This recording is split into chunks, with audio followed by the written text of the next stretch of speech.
House Bill 349. So we testified, and I submitted the amendment that the board asked me to do, and thank you to Kim for some real thought. I just remember the night of the last meeting talking about bringing in some of the elements from RSA 195, so brought in the whole concept of a 180-day study, and also what I really feel is important, in 195 it talks about board members being on the withdrawal study. So I put in our amendment that the 3 board members, like Britta, Dominic, and Tom from those 3 towns will be part of that study. And I still feel it's important.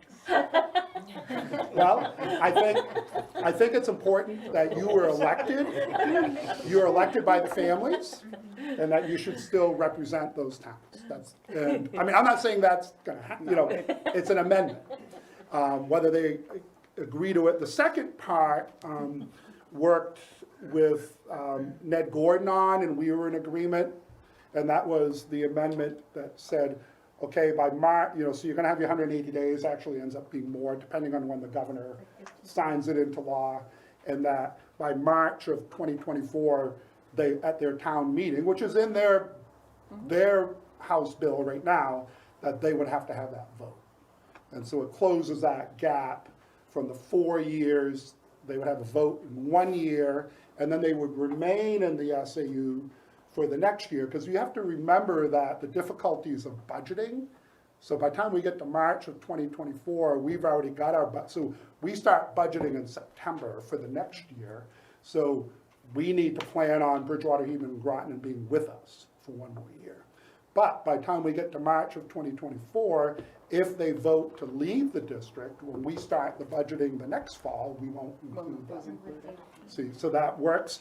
And then as important to that was in that next year, the 2025, you would remain in the district, but those 3 towns would not be voting on our budget or on any warrant articles or anything like that, or nor would the 3 board members here be voting on like capital improvement projects. So there's got to be some kind of separation there, and then by June 30th of 2025, they would no longer be part of SAU4. So it cut it down from 4 to 2.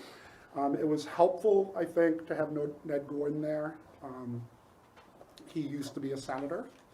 I'm not sure if they would have listened to me if it had just been me, but he brought a tremendous amount of credibility to the room, and I think that was great. So I was able to submit that, and I'm tracking it now. It'll go to, they'll have an executive session, and they will vote on House bills, and I haven't been notified about that yet, when that's happening. Is that when they vote on to recommend off to pass or not to pass? Right.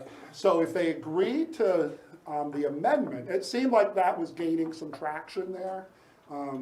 There was a couple of the committee members who were concerned about the timeline, and I think Ned really spoke well to that and said, hey, you got to be fair to the other 4 towns, and he really stressed that. And he stressed to a couple of the senators who also represent this side of the district as well. Like, don't forget, you still have 4 other towns with a lot of people that live there that you're representing.